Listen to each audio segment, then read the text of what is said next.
Bismillahirrahmanirrahim. Assalamualaikum warahmatullahi wabarakatuh. Innal hamdalillah nahmaduhu wa nasta'inuhu wa nastaghfiruh wa na'udzu billahi min shururi anfusina wa min sayyiati a'malina. May yahdihillahu fala mudilla lahu wa may yudlilhu fala hadiya lahu. Asyhadu an la ilaha illallah wa asyhadu anna Muhammadan abduhu wa rasuluh. Qala Allah Ta'ala fi kitabihil karim, ya ayyuhalladzina amanu taqullaha haqqa tuqatih wa la tamutunna illa wa antum muslimun. Wa qala ta'ala, ya ayyuhan nasu taqu rabbakum alladzi khalaqakum min nafsin wahidah wa khalaqa minha zawjaha wa batha minhuma rijalan katsiran wa nisaa'a wattaqullaha alladzi tasaaluna bihi wal arham innallaha kana 'alaikum raqiba. Wa qala ta'ala, ya ayyuhalladzina amanu taqullaha wa qulu qawlan sadida yuslih lakum a'malakum wa yaghfir lakum dhunubakum wa may yuti'illaha wa rasulahu faqad faza fawzan 'azima. Amma ba'du, fa inna asdaqal hadithi kitabullah wa khairul huda huda Muhammadin sallallahu alaihi wasallam wa syarrul umuri muhdatsatuha fa inna kulla muhdatsatin bid'ah wa kullu bid'atin dhalalah wa kullu dhalalatin finnar. A'adana Allah wa iyyakum minan nar. Hadirin wal hadirat, ikhwan wa akhwati fillah, habibakumullah. Alhamdulillah, segala puji bagi Allah Subhanahu wa taala atas limpahan rahmat dan karunia yang Allah berikan kepada kita semua, sehingga di malam yang cerah ini kita masih diberikan kesempatan Allah Subhanahu wa taala untuk melaksanakan sebagian kewajiban kita selaku kaum muslimin muslimat, yaitu talabul ilm. Mudah-mudahan langkah yang kita langkahkan ke masjid ini menjadi sebab dimudahkannya kita oleh Allah Subhanahu wa taala untuk menuju surganya. Hadirin wal hadirat, ikhwan wa akhwati fillah, habibakumullah. Insyaallah kita lanjutkan pembahasan kajian kita dalam kitab Al-Ushul Sittah. Al-Ushul Sittah, 6 dasar, 6 pondasi yang wajib bagi seorang muslim mengetahuinya. Dan sebelumnya kita baru membacakan Al-Aslul Awwal, ya, Al-Aslul Awwal, dasar yang pertama atau landasan yang pertama, yaitu ikhlasuddin lillahi ta'ala wahdahu la syarikalah. Jadi landasan yang pertama dari 6 dasar, 6 landasan ini yang perlu kita ketahui adalah ikhlasuddin, mengikhlaskan agama, lillahi, bagi Allah Subhanahu wa taala, wahdahu la syarikalahu, yang tidak ada sekutu baginya. Ini poin pertama yang sudah kita bahas sebelumnya tentang perintah dari Allah dan perintah dari Rasul sallallahu alaihi wasallam agar kita betul-betul menyerahkan seluruh amalan ibadah kita ini hanya untuk Allah Subhanahu wa taala. Jangan sampai kita di dalam amalan kita tersisipi keinginan-keinginan untuk mendapatkan pujian selain pujian Allah Subhanahu wa taala. Karena ketika hal itu terjadi, maka itu termasuk daripada kesyirikan yang kecil. Dan ini sesuatu yang senantiasa diwati-watikan oleh Allah Subhanahu wa taala atau Rasulnya kepada para nabi kita atau kepada para sahabat radhiyallahu anhum, oleh Nabi kita Muhammad sallallahu alaihi wasallam. Termasuk perkara yang paling dikhawatirkan oleh Rasul sallallahu alaihi wasallam untuk para diri sahabat, semoga Allah meridai mereka, adalah kesyirikan yang kecil, yaitu ar-riya. Sebagaimana dalam sebuah hadis Rasul sallallahu alaihi wasallam mengatakan, inna akhwafa ma akhafu alaikum syirkal asghar. Sesungguhnya yang paling aku khawatirkan untuk kalian dari hal-hal yang paling aku khawatirkan adalah kesyirikan yang kecil. Fasu'ila anhu faqala ar-riya, maka Rasul ditanya, apa itu ya Rasulullah kesyirikan kecil itu? Faqala ar-riya, maka Rasul mengatakan ar-riya. Jadi riya ini adalah suatu penyakit yang Rasul sallallahu alaihi wasallam khawatirkan terjadi terjangkit pada diri para sahabat yang hampir notabene mereka itu dijamin surga oleh Allah Subhanahu wa taala. Tetapi masih Rasul sallallahu alaihi wasallam mengkhawatirkan terjadi atau terjangkit dalam diri mereka penyakit riya. Padahal hal itu dikhawatirkannya terhadap manusia-manusia yang terbaik dari kalangan umat ini. Sampai Rasul sallallahu alaihi wasallam mengatakan khairul qurun qarni. Sebaik-baik generasi adalah generasiku. Generasi siapa? Yaitu para sahabat, semoga Allah meridai mereka. Allah Subhanahu wa taala berfirman, kuntum khaira ummatin ukhrijat linnas. Kalian adalah sebaik-baik manusia yang dikeluarkan untuk manusia. Para ulama ahli tafsir mengartikan bahwasannya kuntum di sini adalah para sahabat. Mereka adalah sebaik-baik manusia. Mereka adalah seutama-utama manusia setelah para nabi dan para rasul. Tetapi bersama dengan itu, Rasul sallallahu alaihi wasallam masih mengkhawatirkan penyakit riya ini terjangkit untuk mereka. Tentunya ketika Rasul sallallahu alaihi wasallam mengkhawatirkan penyakit riya ini muncul dan terjadi pada diri para sahabat yang hampir keumuman mereka dijamin surga, baik jaminannya secara mujmal, umum, global, atau secara individu dari Rasul sallallahu alaihi wasallam. Apalagi untuk diri-diri kita yang belum ada jaminan surganya. Apalagi untuk diri-diri kita yang belum ada kepastian apakah termasuk akan memasuki surga yang itu kita harapkan atau sebaliknya, naudzubillah min dzalik. Oleh karena itu tentunya aslul awal, dasar pondasi yang pertama yang perlu untuk kita perhatikan adalah bagaimana agar kita ibadah ini betul-betul ikhlas melaksanakannya hanya untuk Allah Subhanahu wa taala. Karena keikhlasan ini adalah sebuah sifat yang sampai iblis pun merasa putus asa dari orang-orang yang senantiasa mengikhlaskan amalan ibadahnya hanya untuk Allah Subhanahu wa taala. Iblis ketika dijanjikan oleh Allah Subhanahu wa taala bahwasannya akan dimasukkan ke neraka dan selama-lamanya dalam neraka, iblis menerima itu. Tetapi iblis mengatakan fa bi izzatika la ubiyannahum ajmain, demi kemuliaanmu ya Allah, demi kekuasaanmu ya Allah, la ubiyannahum ajmain, saya akan sesatkan manusia seluruhnya, illa ibadaka minhumul mukhlasin, kecuali hamba-hambamu yang ikhlas, kecuali hamba-hambamu yang mengerjakan amalan-amalan salehnya betul-betul ikhlas. Karena apa? Karena Allah Subhanahu wa ta'ala. Jadi syaitan ini ada peran di dalam menjadikan agar amalan mereka ini tidak ikhlas karena Allah Subhanahu wa ta'ala. Maka sering terjadinya adanya was-was dalam diri kita, adanya bisikan-bisikan syaitan di dalam amalan-amalan ibadah kita, terkhusus dalam amalan salat kita. Karena Rasulullah SAW mengatakan bahwasannya ada syaitan atau jin yang senantiasa mengganggu manusia ketika dalam salatnya, yuqalu lahu khinzib, yang dinamakan syaitan tersebut namanya khinzib, yang biasanya menggoda manusia ketika melakukan salatnya. Dalam hadis yang lainnya bahwasannya ada syaitan atau jin yang senantiasa menggoda manusia dalam wudunya, yuqalu lahu walhan, namanya jin walhan. Jin-jin ini atau jin-jin ifrit atau syaitan ini, wa kana syaitanu minal jin fa fasaqa an amri rabbi, kata Allah. Dan syaitan ini termasuk dari bangsa jin yang mereka melakukan kefasikan kepada Allah Subhanahu wa taala. Maka jin kafir ini dinamakan dengan syaitan, ya, bisa dinamakan dengan syaitan. Baik, ikhwan wa akhwati fillah, hafizakumullah. Kemarin kemudian Syekh Shalih Fauzan beliau mengatakan, setelah menyebutkan perkataan Syekh Muhammad At-Tamimi An-Najdi rahimahullahu taala, wa qawlu aktsaril qur'ani fi bayani hadzal asli min wujuhin syatta bi kalamin yafhamuhu abladul ammati. Dan keberadaan Al-Qur'an, hampir kebanyakan Al-Qur'an itu di dalam menjelaskan pondasi ini, dasar ini, yaitu apa? Ikhlas. Yaitu apa? Tauhid, ibadah hanya untuk Allah Subhanahu wa taala.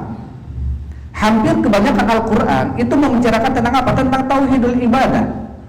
tentang pentingnya kita mengikhlaskan ibadah kita hanya untuk Allah. Min wujuhin syatta, dengan beberapa wujuh, dengan beberapa wajah.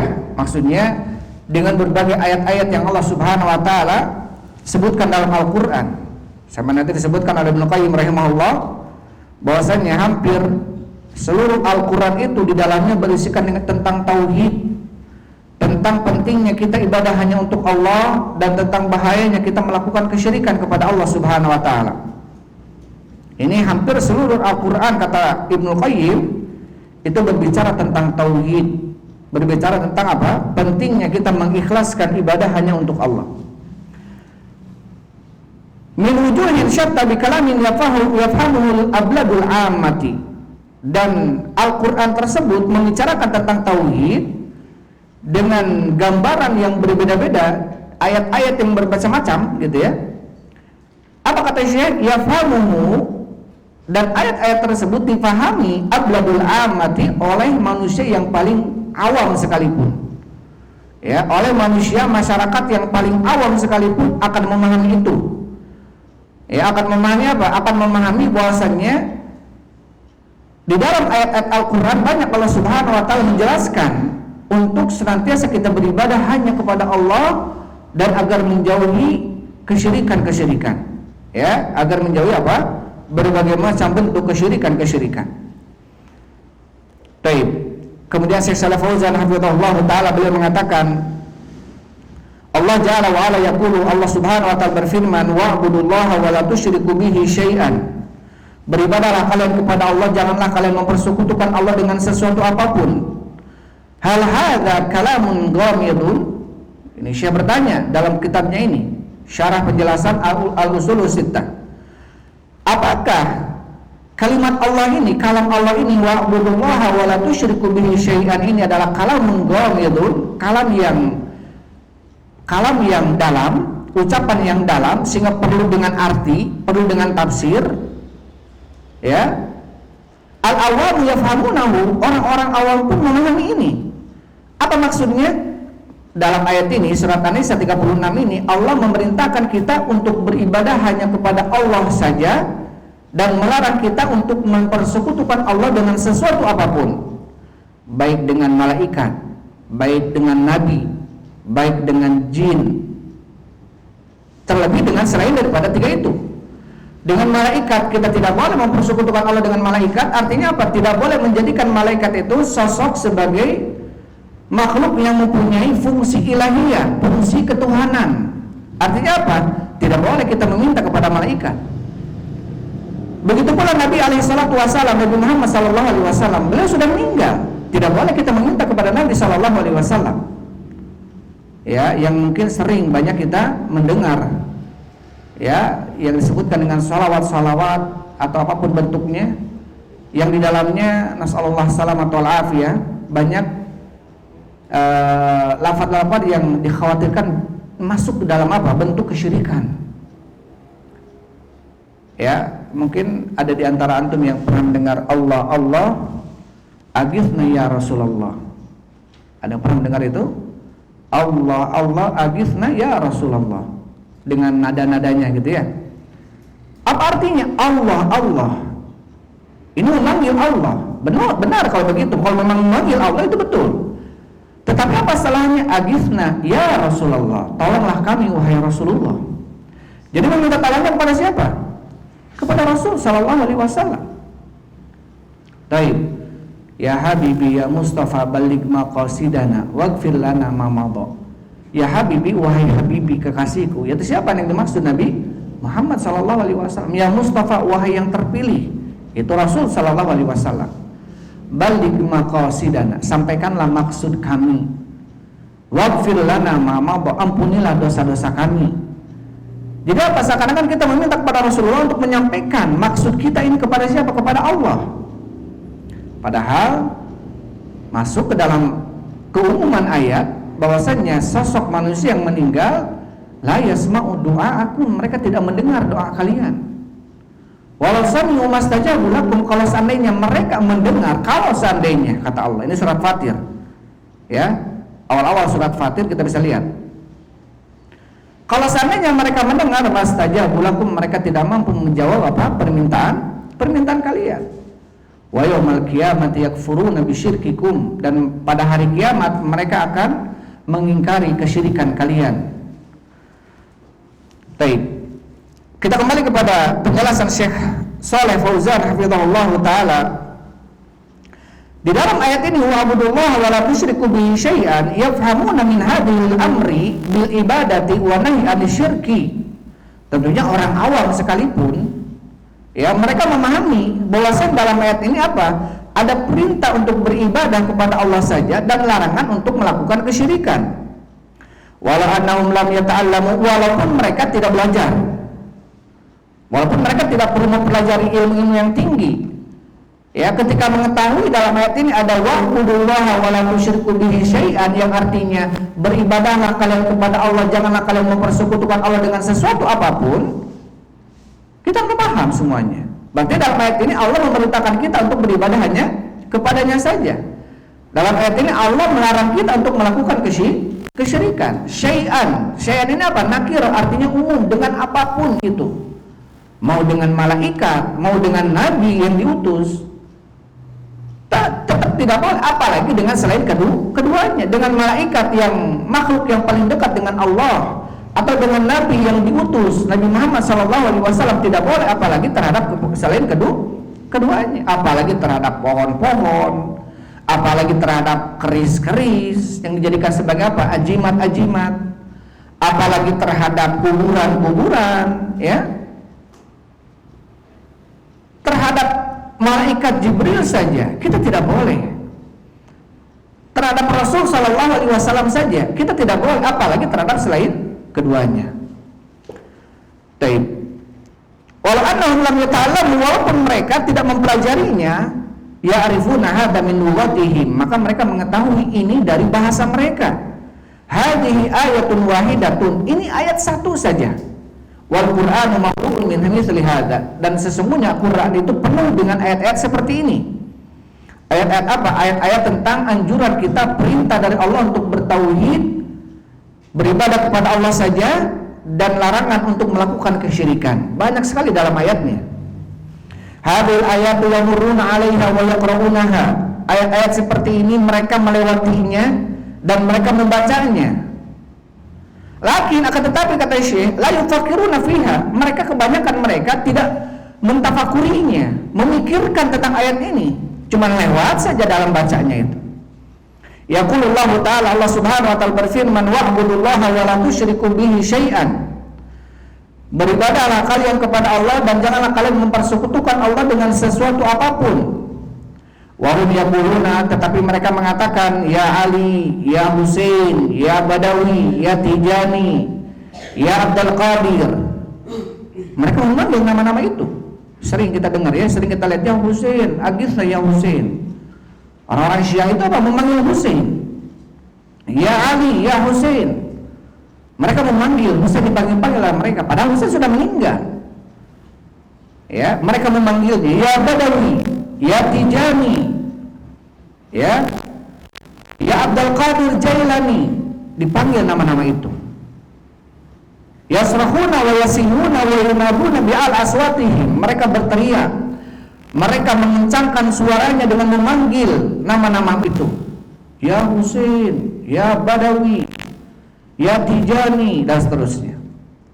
Ya fulan, wa fulan hada mayyit, padahal si fulan yang disebutkan itu semuanya sudah mati. Wa hada alladhi yunadil mayyita wa yasrahu rubbama annahu yahfadul Qur'ana bil qira'ati sab'a wal ashr. Bahkan kata Syekh, orang-orang yang memanggil yang sudah mati ini dan berteriak dengan menyebut namanya, kadang-kadang orang-orang tersebut apa? Yahfadul Al-Qur'an, mereka menghafal Qur'an, para penghafal Qur'an. Bahkan mereka menghafal Qur'an dengan bacaan-bacaan qiraat sabah atau qiraat 10-nya. Banyak orang-orang yang membaca Al-Quran, Masya Allah, dalam bacaannya bagus sekali. Bahkan mungkin mereka mampu dan bisa membaca Al-Quran dengan 7 riwayat atau 10 riwayatnya.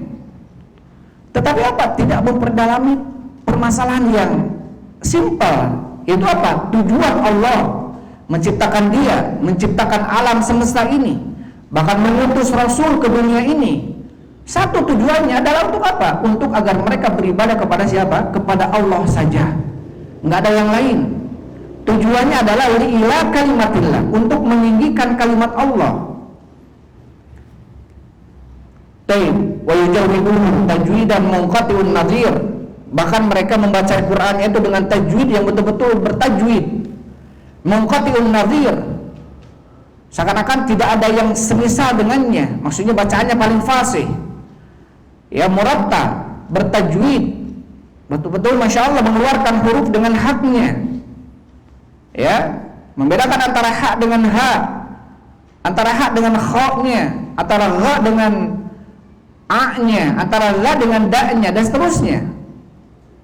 Yuqimul iqamata sahmi, bahkan mereka menegakkan huruf itu dengan penegakan saham. Saham ini busur panah, seakan-akan betul-betul lurus. Bahkan mereka mengambil riwayat ijazah dari syekhnya bersanad. Kama qala Nabi sallallahu alaihi wasallam, lakinnahu ya'tani bi hurufihi wal yudi'u hududahu. Sebagaimana Rasulullah mengatakan mereka memperhatikan huruf-hurufnya betul.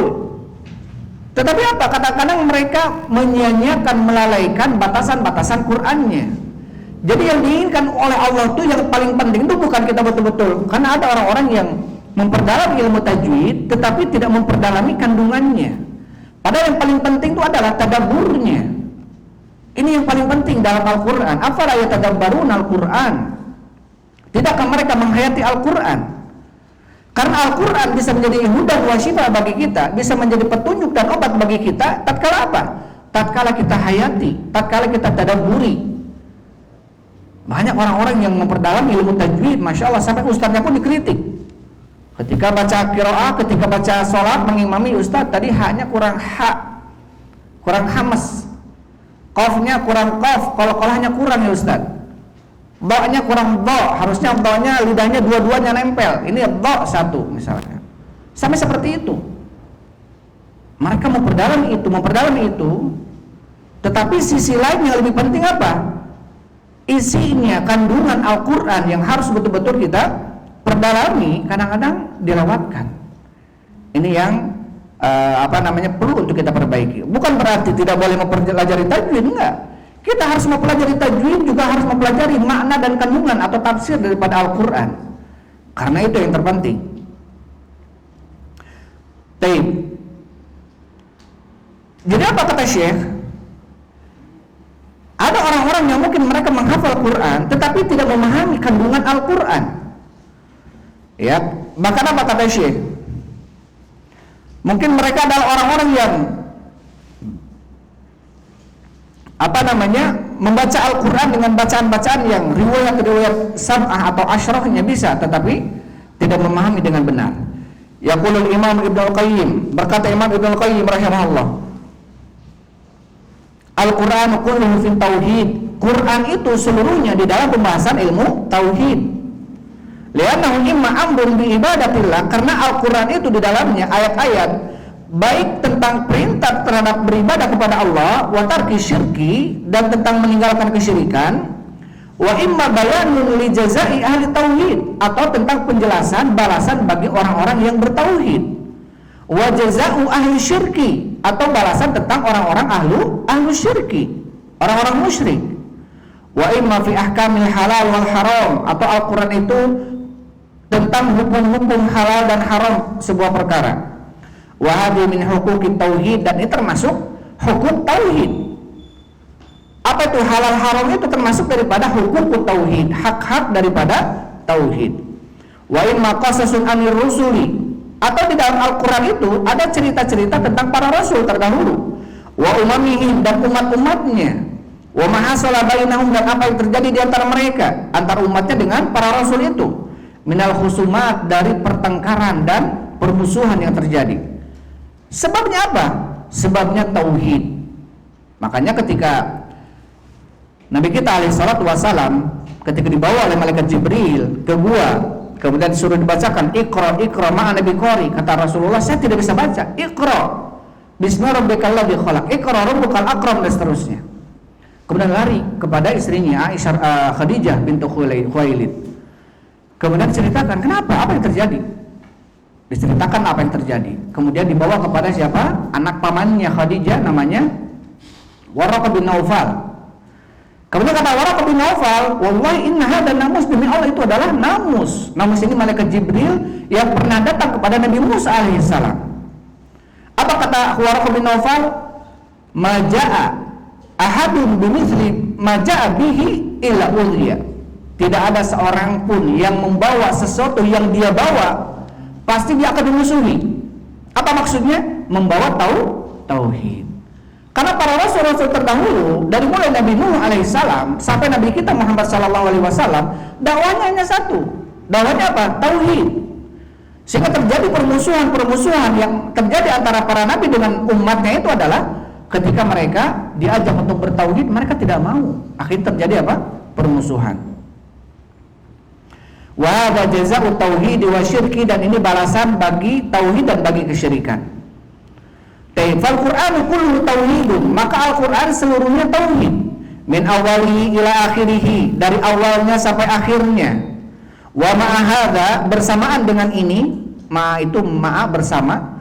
Wa ma'a hadza, bersama dengan ini, yaqra'una hadzal Qur'ana, mereka membaca Quran ini, wa hum muqimuna 'ala syirkil akbar, tetapi mereka tegak masih melaksanakan kesyirikan yang besar. Mereka membaca ayat-ayat Al-Qur'an, tapi di sisi lain mereka melakukan kesyirikan yang besar. Ada nggak yang seperti ini? Banyak. Di malam harinya mereka bertahlil, mengucapkan la ilaha illallah. Di siang harinya banyak yang kemudian pergi ke kuburan-kuburan. Bukan hanya pergi ke kuburan untuk ziarah kubur dan mengingat kematian, bukan. Kalau itu memang diperintahkan oleh Rasul sallallahu alaihi wasallam, zurul kubur fa innaha tudzakirukumul maut. Datangi oleh kalian kuburan karena bisa mengingatkan kalian kepada kematian. Kuntu nahaitukum an ziyaratil kubur fazuruha. Dulu saya melarang kalian untuk ziarah ke kuburan, sekarang ziarahilah kuburan. Ketika di Mekah para sahabat mau datang ke kuburan minta izin kepada Rasul, dilarang oleh Rasulullah karena belum tertancap kuat dalam diri mereka keimanan tauhid. Tetapi setelah mereka hijrah ke Madinah, Rasulullah mengatakan, dulu saya melarang kalian datang ke kuburan, sekarang datangilah kuburan. Kenapa? Karena ketika datang ke kuburan, kita akan ingat mati. Karena Rasul mengatakan, aktsiru dzikra hadhimil ladzat, aktsiru dzikra hadhimil ladzat. Perbanyaklah oleh kalian mengingat penghancur kelezatan, yakni al-maut, kata Rasul. Maksudnya adalah kematian. Jadi ada anjuran agar kita mengingat kematian. Salah satu agar mudah ingat mati, lihat kubur gitu maksudnya. Karena apa kata Rasulullah? Man dzakaral mauta wa huwa fi 'ishati atau wa fi si'atil 'aishi illa bayyaqahullah. Barang siapa yang mengingat kematian dalam kondisi dia diberikan keluasan dalam hidupnya, kecuali Allah akan menjadikan dia sempit. Jadi ketika kita dilapangkan harta, ditinggikan kedudukan dalam sebuah perusahaan, misalkan dienakan hidup kita oleh Allah, coba ingat mati. Karena apa? Hal itu bisa menyempitkan kita. Biar tidak terlalu panjang angan-angan kita. Kita tahu bahwa kita akan mati. Ngapain kita sibuk-sibuk dengan dunia, akhirnya menjauhkan diri dari Allah Subhanahu wa taala. Kalau toh kemudian kita akan mati. Kemudian man dzakarahu fi dzakil 'aisi, barang siapa yang mengingat kematian dalam kondisi dia sempit hatinya, sedang gundah gulana, sedang diberikan musibah oleh Allah, sedang kekurangan harta, kekurangan uang dan lain sebagainya, ingat mati kata Rasulullah. Kenapa? Illa wasa'ahullahu, kecuali Allah akan luaskan hidupnya dia. Maksudnya apa? Dia akan luas. Ngapain kita berkeluh kesah? Kalau toh kemudian kita akan mati. Intinya apa? Intinya apa yang harus kita persiapkan untuk hari setelah kematian itu yang paling penting.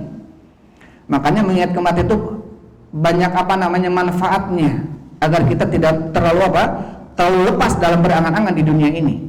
Karena apapun yang kita cari tentunya akhir akan berujung dengan kematian gitu. Kalau pencarian kita justru membuat kita jauh dari Allah, apa gunanya? Karena kita akan menjemput kematian. Karena kematian akan menjemput kita.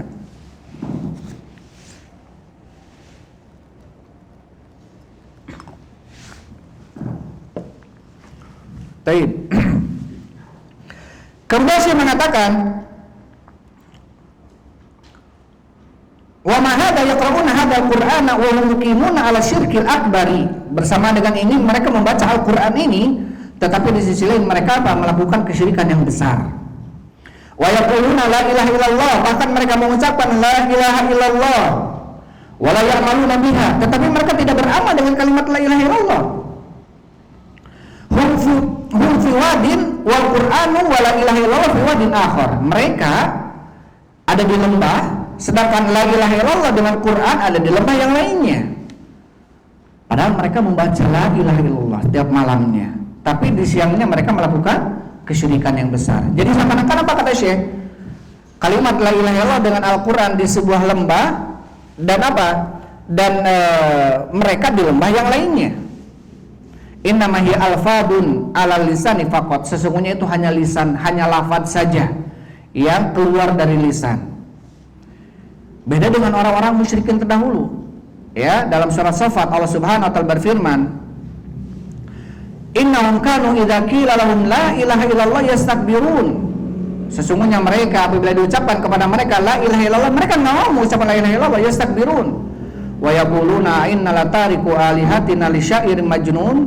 Mereka mengatakan, apakah kita akan meninggalkan sesembahan-sesembahan kami ini yang banyak untuk si penyair yang gila ini, yaitu Nabi Muhammad sallallahu alaihi wasallam. Ya, ainna la tariku alihatina li syairin majnun. Dalam ayat yang lainnya, aja'ala alihatina ilahan wahida. Apakah Muhammad ini memerintahkan kita untuk menyembah sesembahan yang satu, padahal sesembahan kita ini banyak gitu. Inna hadza la syai'un ujab. Sesungguhnya ini perkara yang sangat mengherankan. Bagaimana bisa Muhammad yang kemarin sore memerintahkan kepada kami untuk meninggalkan sesembahan kami yang banyak hanya untuk sembahan yang satu, yaitu Allah. Jadi orang musyrikin di sini ketika diperintahkan oleh Rasulullah untuk mengucapkan la ilaha illallah, mereka tidak mau. Kenapa? Sombong mereka. Kenapa? Karena tahu kalau mereka mengucapkan la ilaha illallah berarti mereka harus apa? Harus meninggalkan Latanya, harus meninggalkan Uzzanya, harus meninggalkan Mananya, harus meninggalkan Hubalnya, harus meninggalkan sesembahan-sesembahan selain Allah Subhanahu wa taala. Sedangkan mereka enggak mau itu. Berarti mereka mengetahui tentang apa? Tentang definisi daripada la ilaha illallah. Jadi mereka berilmu. Kalimat la ilaha illallah itu berarti apa? Tiada sesembahan yang paling berhak disembah kecuali apa? Allah. Berarti mereka tahu tentang makna ini, makna tauhid. Makanya mereka tidak mau mengucapkan kalimat la ilaha illallah. Tapi kata Syekh, banyak orang-orang yang mungkin menghafal Quran, mengucapkan la ilaha illallah, tetapi mereka jatuh kepada kesyirikan yang besar. Taib, nas'alullah salamatu wal afiyah. Ikhwan wa akhwati fillah habibakumullah. La tas'al wahidan minhum, kalau seandainya kamu bertanya kepada salah seorang di antara mereka, ma makna la ilaha illallah, apa artinya la ilaha illallah? La qala laka, maka mereka akan berkata kepadamu, la adri, saya tidak tahu. Ana lam ata'allam, saya tidak mempelajarinya. Fa naqulu lahu, maka kami katakan kepadanya, idzan anta taqulu la ilaha illallah, kalau begitu kamu mengucapkan la ilaha illallah wa la ta'lamu ma ma'naha, dalam kondisi kamu tidak mengetahui apa artinya, hal hadza yaliqu bil muslim, apakah ini pantas sebagai seorang muslim? Ya, maka perlu untuk kita memperdalami definisi atau kalimat daripada la ilaha illallah. Taib, ada rukunnya la ilaha illallah, ada syarat-syaratnya la ilaha illallah. Kata Syekh Muhammad bin Abdul Wahab Al-Munabbi atau Syekh Abdul Wahab Al-Munabbi, ini Syekhnya Bukhari rahimahullahu taala. Tapi barang siapa yang datang di hari kiamat membawa kunci dan tidak bergigi kuncinya, maka dia tidak akan bisa membuka kunci tersebut, pintu tersebut dengan gigi yang tidak ada, dengan kunci yang tidak bergigi. Sedangkan seseorang yang mengucapkan kalimat la ilaha illallah, dia seperti kunci surga, miftahul jannah. Kalimat la ilaha illallah miftahul jannah. Tetapi ketika dia mengucapkan itu tanpa mengetahui syarat-syarat la ilaha illallah, ilmun yakinun taib wa inqiyadulaha, kita harus berilmu, kita harus yakin, kita harus tunduk kepada kalimat itu, wal qabul, dan kita harus tunduk dan menerima kalimat itu. Taib wal mahabbah, kita pun harus mencintai kalimat itu. Kemudian taib, dan yang terakhir adalah kufrun bitaghut. Seseorang harus kufur kepada taghut. Jadi tidak hanya mengucapkan la ilaha illallah saja tetapi masih ridha dengan sesembahan selain Allah. Maka orang yang mengucapkan la ilaha illallah, dia harus benci kepada apa orang yang menyembah selain Allah. Harus benci. Tidak boleh ridho dengan mereka. Tidak boleh kita berjalan dengan orang-orang musyrik. Tidak boleh kita duduk dengan orang-orang musyrik, tidak boleh. Ya, setelah kita menasihati mereka, tidak boleh kalau mereka masih tetap dalam kesyirikan, kita sudah mending nggak beriman, mending nggak berteman saja. Karena apa? Karena jelas-jelas mereka memusuhi Allah Subhanahu wa taala. Bagaimana kita bisa satu ruangan dalam sebuah tempat dengan orang-orang yang mereka jelas-jelas memusuhi Allah Subhanahu wa taala? Bagaimana kalau azab turun dari Allah dalam keadaan kita sedang dengan mereka? Na'udzubillah. Karena yang paling banyak Allah Subhanahu wa taala turunkan azab ke sebuah negeri ketika mereka apa? Mereka melakukan kesyirikan kepada Allah Subhanahu wa taala. Ini musibah yang besar. Ya, jadi harus ada baroah. Harus apa? Ada baroah. Baik. Kemudian Syekh Shalih Fauzan hafizahullah taala mengatakan taqulu kalaman la ta'rifu ma'nahu wa la tahtamu bihi. Kamu mengucapkan sebuah ucapan tapi kamu tidak mengetahui maknanya, bahkan kamu tidak memperhatikannya. Aw taqulu sami'tu an-nasa yaquluna syai'an faqultuhu, atau kamu mengatakan aku telah mendengar manusia mengatakan sesuatu dan saya pun mengatakannya. Jadi saya ngikutin orang mengucapkan la ilaha illallah, saya pun mengatakan la ilaha illallah, nggak tahu artinya. Bahkan ada mengartikan la ilaha illallah itu adalah la raziqa illallah, la mudabbira illallah, la hakima illallah.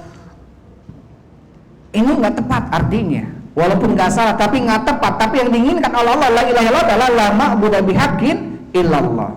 Tidak ada sesembahan yang paling berhak disembah kecuali Allah. Ada orang mengartikan la ilaha illallah dengan la mudabbira illallah, ada. La ilaha illallah itu artinya tiada yang mengatur dunia dan isinya kecuali Allah. La ilaha illallah itu artinya la khaliqa illallah, tiada yang menciptakan kecuali Allah. Atau la raziqa illallah, tiada memberikan rezeki kecuali Allah. Ini enggak tepat mengartikan la ilaha dengan ini. Karena tujuan diutusnya Nabi dan para rasul ke dunia ini untuk mendefinisikan la ilaha illallah dengan kalimat apa? Dengan la ma'budu bihaqqin illallah. Karena apa? La raziqa illallah, la mudabbira illallah, la khaliqa illallah. Ini hampir diyakini oleh seluruh manusia. Bahkan orang-orang musyrik pada zaman Rasul mereka meyakini ini.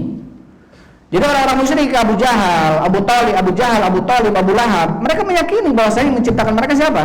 Allah. Bahwa yang mengatur dunia dan isinya siapa? Allah. Menciptakan langit dan bumi siapa? Allah. Walain sa'atau man khalaqas samawati wal arda la yaqulunna Allah. Ya Muhammad, kalau engkau bertanya kepada mereka, orang-orang musyrik ketika itu, siapa yang telah menciptakan langit-langit dan bumi? Mereka mengatakan Allah. Mereka meyakini itu. Dan tujuan diutus para nabi dan para rasul membawa kalimat la ilaha illallah itu bukan untuk mengartikan la ilaha illallah sebagai la khaliqa illallah, bukan sebagai la mudabbira illallah, bukan, tetapi sebagai la ma'budu bihaqqin illallah. Tiada sesembahan yang paling berhak disembah kecuali Allah. Itu tujuan utamanya. Ini tujuan dakwahnya para rasul, ya, agar umatnya hanya menyembah Allah Subhanahu wa taala saja dan menjauhi tauhid. Baik. Atau ada orang mengatakan aku mendengarkan la ilaha illallah dari manusia dan saya pun mengatakannya. Mithla ma yaqulu munafiqu fil qabri idza su'ila. Ini ucapan seperti orang-orang munafik ketika di kuburan. Mereka ketika ditanya oleh malaikat penanya di kuburan, mereka mengatakan yaqulu sami'tun nasa yaquluna syai'an faqultuhu. Ketika ditanya man rabbuka wa man nabiyyuka wa madinuka, siapa Tuhanmu, siapa nabimu dan apa agamamu? Maka orang-orang munafik akan mengatakan sami'tun nasa yaquluna ha. Aku mendengar manusia mengatakan ha. Ya, mereka hanya mengikuti saja. Baik, jadi mereka hanya apa? Hanya mengikuti saja. Kata manusia demikian, kata manusia seperti itu, gitu. Karena apa? Karena mereka hanya di lisan, tidak diyakini dengan hati dan tidak diamalkan dengan anggota badan. Maka di dalam falafah dan la ilaha illallah kita harus yakini dengan hati kita tentang kebenaran kalimat itu. Harus kita cintai, harus kita tunduk terhadap kalimat itu. Kemudian jangan sampai ragu dengan kalimat itu. Kemudian harus apa? Harus berilmu tentang kalimat itu. Ya, maksudnya apa? Mengilmuinya. Karena ini seperti kunci yang ada gigi-giginya. Ketika seseorang datang di hari kiamat mengucapkan la ilaha illallah tetapi tidak melaksanakan syarat-syaratnya ini, maka dia seperti membawa kunci yang tidak bergigi. Maka pintu tidak akan terbuka. Ya, ketika tidak kuncinya tidak bergigi. Ini kata Syekh Abdul Wahab Al-Munabbih, Abdullah Al-Munabbih. Taib. Kama qala ta'ala, sebagaimana Allah Subhanahu wa taala berfirman, "Wa mathalul ladzina kafaru kamathalil ladzi yan'iqu bima la yasma'u illa du'a wa nidaan." Maka perumpamaan orang-orang kafir seperti perumpamaan orang-orang yang iku bima la yasma'u, dia berteriak sesuatu dengan apa-apa yang tidak didengar, atau illa du'a wa nida, kecuali hanya panggilan dan seruan saja. Sumun bukmun umyun fahum la yaqilun. Bisu, tuli dan buta, dan mereka tidak berakal. Syabbahumullahu bil bahaim, mereka diserupai oleh Allah dengan bahaim, dengan bahimah, binatang ternak. Allati tasma'u sautar ra'i, yang mana mereka hanya mendengarkan suara pengembalanya, wa tasma'ul huda, dan mereka hanya mendengarkan ketukan-ketukan kakinya, wa tamshi ala sautir ra'i, mereka berjalan di atas suara ra'i pengembalanya, wa yala tafham maknahu, dalam keadaan hewan-hewan itu dia tidak mengenal maknanya, tidak tahu maknanya, yang penting dengar suara dari tuannya ikuti saja. Bahkan kata Allah, balhum adhal ulaika kal an'ami balhum adhal, mereka itu seperti binatang ternak, bahkan lebih sesat daripada binatang ternak. Ini orang-orang musyrikin, kata Allah, mereka ini seperti binatang ternak, bahkan lebih sesat daripada binatang ternak. Taib. Ikhwan wa akhwati fillah bidakumullah, insyaallah kita jeda dulu ya kajian kita, dan kita lanjut setelah salat isya ya. Wallahu a'lam bishawab. Alhamdulillah. Wassalatu wassalamu ala rasulillah.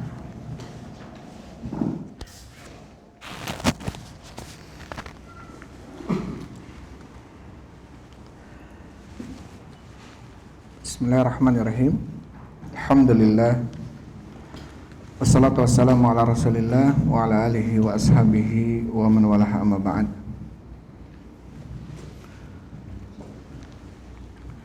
Ikhwan wa akhwati fillah bidakumullah, insyaallah kita lanjutkan sampai perkataan Syekh Shalih Al-Fauzan hafizahullah taala. Taib.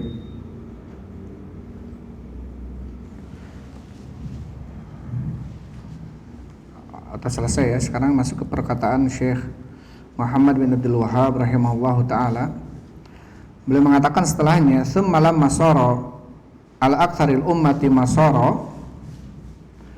Jadi setelah Syekh Muhammad mengatakan wa qaunu aktsaril Qur'an, dan kebanyakan Al-Quran itu fi bayani hadal asli, di dalam penjelasan usul ini, dasar ini, yaitu tentang tauhid, min wujuhin syatta, dengan sisi yang bermacam-macam, banyak gitu ayatnya, bikalamin yafahmu abladul amati, dengan suatu kalam, ucapan yang dipahami oleh orang-orang awam sekalipun gitu. Kemudian Syekh setelahnya mengatakan tsumma lamma sara ala aktsaril ummati masara, kemudian ketika terjadi kepada kebanyakan umat apa yang telah terjadi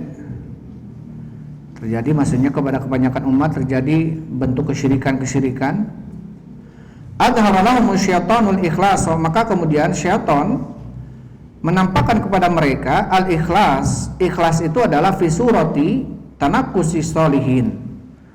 Ya, keikhlasan itu adalah di dalam gambaran ketika seseorang tanakkus, mencela, menghina orang-orang soleh, wa taksiri fi hukukihim, dan kurang di dalam memberikan hak-hak mereka. Jadi jadi justru syaitan akan menghiasi bahwasanya bentuk keikhlasan adalah ketika mencela ulama, mencela orang-orang soleh. Ini justru bentuk keikhlasan. Akhirnya harus mengagungkan ulama, ya. Berarti harus harus menghias kuburan mereka dan seterusnya, memuliakan. Wa dharalahu musyirka billahi fi surati mahabbati sholihin wa atba'ihim. Dan syaitan menampakkan bagi mereka bahwasanya kesyirikan kepada Allah itu adalah di dalam gambaran justru mencintai orang-orang soleh dan pengikut-pengikut mereka. Padahal sebaliknya, kita perlu mencintai orang-orang soleh dan pengikut-pengikut orang-orang soleh, harus mencintainya. Dan kita tidak boleh justru apa? Tanakkus, ya, mengurangi atau menghina para ulama atau orang-orang soleh. Akhirnya syaitan membalikan, membuat talbis, ya, membuat talbis. Jadi membuat samar-samar kepada orang-orang atau sebagian kaum yang kemudian mereka menjadikan justru dengan mengagungkan para ulama, ya, atau mengagungkan kuburan mereka, inilah bentuk tauhid kata mereka. Taib.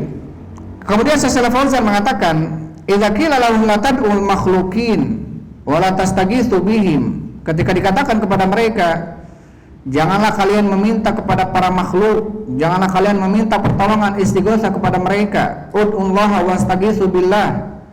Tetapi mintalah kalian kepada Allah dan beristighotsahlah kepadanya. Was'alullaha, dan mintalah kalian kepada Allah. Wa tawajjahu ilallah, dan menghadaplah diri-diri kalian kepada Allah. La tatawajjahu ilal quburi wal amwat. Jangan kalian menghadapkan diri kalian kepada kuburan dan orang-orang mati. Yaquluna, mereka akan mengatakan, anta tanakkusul auliya, kamu sudah mencela para wali. Ketika kita menghati-hatikan mereka, membantu-bantu mereka untuk tidak mengagungkan kuburan, untuk tidak meminta kepada penghuni kubur, walaupun penghuni kuburnya adalah wali sekalipun, orang soleh sekalipun, ketika kita larang mereka, justru mereka mengatakan apa? Anta tatanakkusu al-auliya, kamu telah mencela para wali, kamu telah menghina mereka. Haula'il auliya'u qadaruhum indana, mereka ini para wali dan kedudukan mereka di sisi kami, an-nujillahum, harus kami hormati, kami muliakan. Wa nahtarimahum, harus kami hormati mereka. Wa nahtifu bi asma'ihim, kamu harus menyebut nama-nama mereka dalam doa-doa kami.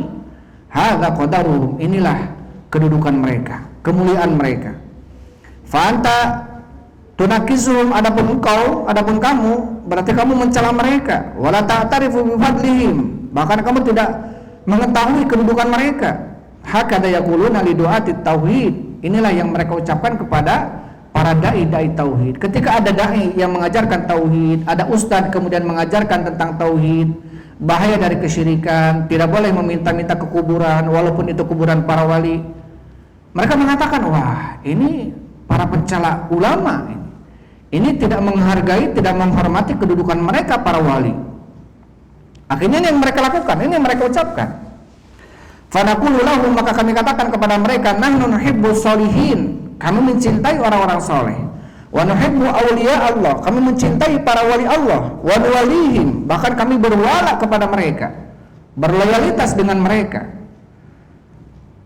Ya, wa nujilluhum wa nahtarimuhum, kami menghormati mereka, kami memuliakan mereka. Walakin la nu'tihim syai'an min haqqi Rabbi subhanahu, kami mencintai mereka, menghormati mereka, tetapi kami tidak memberikan kepada mereka hak Allah subhanahu wa ta'ala. Apa hak Allah? Itu tadi, memposisikan seakan-akan mereka ini sebagai posisi Tuhan. Ya, kita meminta kepada mereka seakan-akan mereka mampu memberikan jawaban permintaan kita. Tidak sedikit orang-orang bahkan sebelum ke Mekah, sebelum ke Madinah, kalau mereka nggak ke kuburan para wali dulu, nggak afdal kata mereka. Banyak orang-orang melakukan ini. Ya, bahkan sebagian mereka tidak sah kalau mereka ke Mekah, ke Madinah tanpa kemudian sebelumnya ke para wali dulu. Baik. Maka apa kemudian kata Syekh, walakin la nutihim syai'an min haqqi Rabbi subhanahu wa ta'ala, tetapi kami tidak akan memberikan kepada mereka hak-hak Allah. Wala nutihim syai'an minal ibadah, kami tidak akan memberikan kepada mereka sesuatu daripada ibadah. Liannaha laysat haqqan lahum, karena ibadah itu enggak hak untuk mereka. Walaupun kita seakan-akan mungkin, ya, sebagaimana yang kita sebutkan dalam Qawaidul Arba sebelum kitab ini, jadi termasuk syubhat mereka salah satunya apa? Mana abuduhum illa liqarribuna ilallahi zulfa. Kami datang ke kuburan ini, kami meminta kepada penghuni kubur ini, kami bukan apa menjadikan penghuni kubur ini sebagai Tuhan kami, tidak. Kami hanya menjadikan penghuni kubur ini sebagai wasilah antara kami dengan Allah subhanahu wa ta'ala, perantara saja. Karena penghuni kubur ini orang soleh, wali, maka wali ini kemungkinan besar dijawab doa-doanya. Adapun kami ini orang-orang yang banyak dosanya. Ini syubhat mereka. Sama subhat mereka ini seperti subhatnya orang-orang musyrikin terdahulu. Itu yang mereka keluarkan, lontarkan kepada Nabi kita Muhammad sallallahu alaihi wasallam. Wa yaquluna haula'i syufa'auna indallah. Mereka mengatakan mereka ini penghuni kubur ini hanya pemberi syafaat kami saja. Kami enggak beribadah kepada mereka. Mereka ini hanya pemberi syafaat saja. Tapi padahal syafaat itu tidak diberikan oleh Allah kecuali bagi orang-orang yang diridhoi oleh Allah. Yaitu orang-orang bertauhid. Dari syafaat itu tidak mungkin, tidak bisa serta-merta kita memberikan syafaat kepada orang yang kita inginkan. Harus ada izin dulu dari Allah Subhanahu wa taala. Man dalladzi yashfa'u indahu illa bi'izni. Tidak ada yang mampu memberikan syafaat di sisi Allah kecuali harus dengan izin Allah. Nggak bisa nanti di hari kiamat, ya Allah, syafaat saya bukan buat orang ini. Masing-masing, ya Allah, syafaat saya buat orang ini.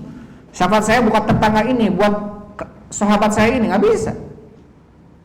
Ya, ketika mereka mau meminta syafaat kepada Allah itu atas proses dulu gitu. Baru ketika Allah memberikan izin, silakan. Syafaat kamu buat siapa? Syafaat saya buat ini, Allah buat fulan, baru diberikan. Sebagaimana kisah syafaat yang manusia berbondong-bondong kepada Nabi Nuh, kepada Nabi Ibrahim, Nabi Musa, Nabi Isa. Semua nabi ini tidak mampu memberikan syafaat, coba datang kepada Nabi Muhammad. Akhirnya mereka datang. Kita semua nanti di hari kiamat padang mahsyar, kita semua berbondong-bondong kepada Nabi kita Muhammad sallallahu alaihi wasallam untuk minta syafaat. Akhirnya Rasul setelah berruku, menyungkur sujud, kemudian berdoa, menyebut nama-nama yang diketahui oleh Rasul kecuali hari itu, gitu ya. Dengan pujian-pujian yang sebelumnya tidak dikenal, Asmaul Husna. Maka dengan hadis itu bahwasanya Allah punya nama selain Asmaul Husna. Kemudian setelah itu baru Allah mengatakan irfa ra'saka, angkat kepalamu, saltu'to, mintalah akan diberi, wasfa'tu syafa', mintalah syafaat akan diberikan syafaat. Harus ada proses.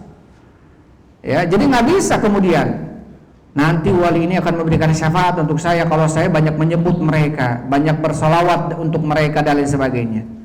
Ini tidak bisa dan tidak bisa menjadi jaminan, karena harus syafaat itu diberikan dengan dua syarat. Harus ada izin dari Allah, dan yang kedua syafaat itu diberikan kepada orang yang diridhoi oleh Allah Subhanahu wa taala.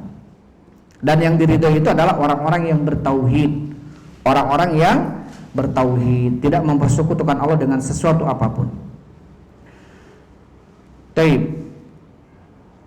Kemudian setelahnya Syekh Shalih Fauzan mengatakan, lianna halaysat haqqan lahum, karena ibadah itu nggak berhak untuk mereka. Wa hum la yarduna bihadza, bahkan mereka ini kalau hidup mereka nggak ridho diibadahi oleh kita. Ya, mereka ini nggak ridho diibadahi oleh kita. Wala yarduna bi annahum yud'auna ma Allahi wa yastaghathu bihim fi syada'id, bahkan mereka tidak akan ridho ketika mereka dipanggil nama-nama mereka, ketika istighatsah kita untuk mereka, kepada mereka di samping Allah Subhanahu wa taala. Ya, mereka tidak akan ridho itu. Hum yaquluna, mereka mengatakan inna istighatsatahum bisolihin wastajadahum bihim i'tirafun bi fadlihim wa ijlalun lahum. Kata mereka, sesungguhnya istighatsah kami kepada orang-orang soleh yang sudah mati itu, dan permintaan pertolongan kami kepada mereka itu, ini apa? Pengakuan kami bahwasanya mereka ini mempunyai kedudukan. Kata mereka seperti itu. Wa hadza zayyana lahum syaitan, inilah yang menjadi apa? Yang menjadi perhiasan syaitan untuk mereka. Mereka dihiasi oleh syaitan. Dibuat gambar-gambar indah gitu. Dibuat gambar-gambar bagus. Ya. Wal muradu bi syaitan syaitanul jinni wa syaitanul ins. Yang dimaksud dengan syaitan di sini adalah syaitan dari kalangan jin dan syaitan dari kalangan manusia. Ulama'ud dhalal syayatinul ins. Para ulama-ulama yang menyeru kepada kesesatan, mereka adalah syayatinul ins. Ya, syaitan-syaitan dari jenis manusia. Yatakallamuna wa yaktubuna wa yalifuna fi da'wati ila syirki. Bahkan banyak yang disebut dengan para ulama-ulama mereka ini, mereka berbicara, mereka menulis, mereka menyusun kitab-kitab. Apa isinya? Fi da'wati ila syirki, mengajak kepada kesyirikan. Wa yazumuna anna hadza min ta'dhimi shalihin. Mereka menyangka bahwasanya ini yang seperti itu, ini bentuk pengagungan terhadap orang-orang soleh. Wa min al-i'tirafi bi fadlihim, termasuk pengakuan atas keutamaan mereka. Wa min muwalatihim, termasuk mualah kepada mereka, loyalitas dengan mereka. Wa anna adama du'aihim wa adamal istighatsati bihim minal jafa fi haqqihim, Kata mereka justru ketika seseorang tidak berdoa kepada mereka, tidak beristighosa kepada mereka, ini justru bentuk jafa. Jafa ini merendahkan mereka, menghina kedudukan mereka. Mereka ini ulama, mereka ini mulia. Bahkan apa kata mereka, wa min bughdihim ila akhir ma yaqulun, bahkan termasuk kebencian kalian kepada mereka ketika kalian tidak berdoa dengan menyebut nama mereka. Hadza mawjudun fi kutubihim, ini terdapat dalam kitab-kitab mereka. Jangankan para wali, para ulama, orang soleh, nabi pun, nabi kita saja alaihi salatu wassalam, beliau mengatakan la tutruni kama atratin nasara Isa bin Maryam, janganlah kalian berlebihan kepadaku sebagaimana berlebihannya orang-orang Nasara kepada Isa ibnu Maryam. Innama ana abdun faqul Abdullah wa rasuluh, sesungguhnya aku ini hamba, maka katakan oleh kalian hamba Allah dan utusannya. Berarti abdun la yu'bad, abdun hamba berarti tidak boleh diibadahi, wa rasulun dan utusan la yukadzdzab berarti tidak boleh didustakan. Karena rasul ini adalah Abdullah dan rasuluhu, hamba Allah dan utusannya, berarti hamba Allah tidak boleh diibadahi karena hamba seperti kita sama. Wa rasulun dan Muhammad adalah seorang rasul, berarti seorang utusan. Utusan siapa? Allah. Fala yukadzdzab, tidak boleh didustakan. Karena ketika kita mendustakan rasul berarti kita mendustakan yang mengutusnya, yaitu siapa? Allah Subhanahu wa taala. Baik. Kemudian itu poin pertama ya, al-aslul awal, poin atau pondasi atau landasan yang pertama, yaitu tentang al-ikhlas, tentang definisi dan pengertian al-ikhlas. Al-aslul tsani, kemudian dasar yang kedua. Ini kata baca sedikit saja. Amarallahu bil ijtima'i fid din.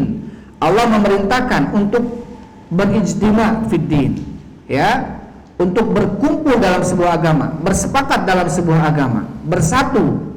Wa nahaa an tafarruqi fi, dan Allah melarang untuk berpecah belah di dalamnya.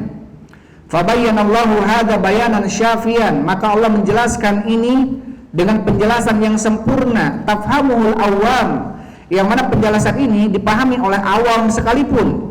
Ya, ayat-ayat tentang apa? Tentang wa'tasimu bihablillahi jami'an wala tafarraqu, berpegang teguhlah kalian dengan tali Allah, janganlah kalian berpecah belah, gitu ya. Anjuran atau perintah dari Allah agar kita apa? Agar kita bersatu, tidak boleh berpecah belah. Atau ayat yang lainnya Allah berfirman wala takunu minal musyrikin, janganlah kalian seperti orang-orang musyrikin, minal ladzina farraqu dinahum, dari kalangan orang-orang yang memecah belah agama mereka. Ini orang kebiasaan orang musyrikin memecah belah agama. Maka dari ayat wa'tasimu bihablillahi jami'an, berpegang teguhlah kalian dengan tali Allah seluruhnya. Hablullah, ada mengatakan Al-Quran wa sunnah. Jadi berpegang teguhlah dengan Quran dan sunnah seluruhnya. Wala tafarraqu, janganlah kalian berpecah belah. Mafhumnya adalah orang yang tidak berpegang teguh dengan Al-Quran dan sunnah berarti dia merasa atau tidak merasa telah memecah belah agama. Berarti pelaku syirik dan pelaku bid'ah, berarti dia telah memecah belah agama. Karena ada orang-orang mengatakan, wah kelompok ini hati-hati, sedikit-sedikit membid'ahkan orang, sedikit-sedikit menyalahkan orang, sedikit-sedikit mengatakan orang ini musyrik. Kalau jelas-jelas musyrik, masa nggak kita katakan dia seorang musyrik? Kalau jelas-jelas dia bid'ah, masa kita katakan dia sunnah? Kalau jelas-jelas dia salah, masa kita katakan dia benar? Ya, kalau jelas-jelas dia ahlul bid'ah, melakukan amalan bid'ah, kita katakan orang ini melakukan kebid'ahan. Nggak boleh kita katakan orang ini melakukan sunnah, padahal jelas-jelas bid'ah. Akhirnya apa? Wah, hati-hati, orang ini banyak menyalahkan, kelompok ini banyak menyalahkan orang. Kalau jelas-jelas dia salah, masa harus dibenarkan? Ya disalahkan, tetapi memang perlu cara menyalahkannya dengan cara yang lebih tepat. Mungkin tidak terlalu to the point, mungkin dengan cara-cara yang lebih bagus biar diterima. Ya, biar bisa lebih diterima. Karena banyak kemudian orang-orang mengatakan, wah hati-hati, kelompok ini banyak mencela, mensalahkan orang, kemudian membid'ahkan orang. Padahal ini adalah merupakan perintah dari Allah dan perintah dari Rasul Shallallahu Alaihi Wasallam. Tentang apa? Tentang amar ma'ruf nahi munkar. Allah Subhanahu wa taala berfirman, kuntum khairu ummatin ukhrijat lin-nas ta'muruna bil ma'ruf wa tanhauna 'anil munkar. Jadi orang yang justru mengingatkan saudaranya yang lain ketika jatuh kepada sebuah amalan bid'ah, kita ingatkan, ya akhi, wahai saudaraku, ini bid'ah, nggak boleh dilakukan. Kita malah diserang sebagai apa? Sebagai orang yang memecah belah agama.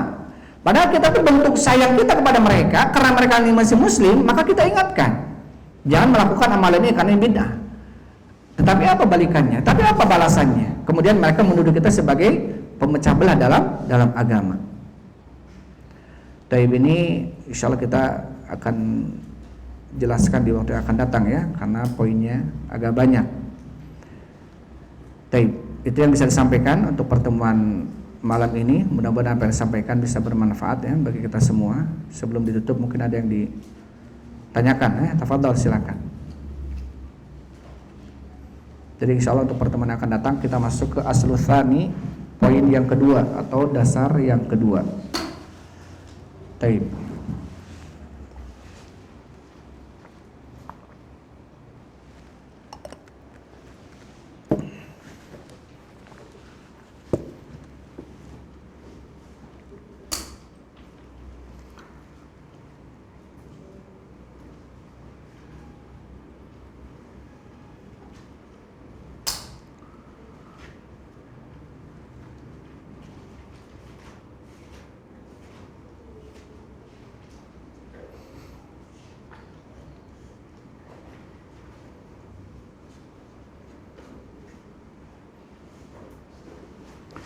Taib, tidak ada yang ditanyakan, itu saja mungkin yang bisa saya sampaikan. Wallahu a'lam bishawab. Alhamdulillah wassalatu wassalamu ala Rasulillah. Subhanakallahumma rabbana wa bihamdik asyhadu an la ilaha illa anta astaghfiruka wa atubu ilaik. Assalamualaikum warahmatullahi wabarakatuh.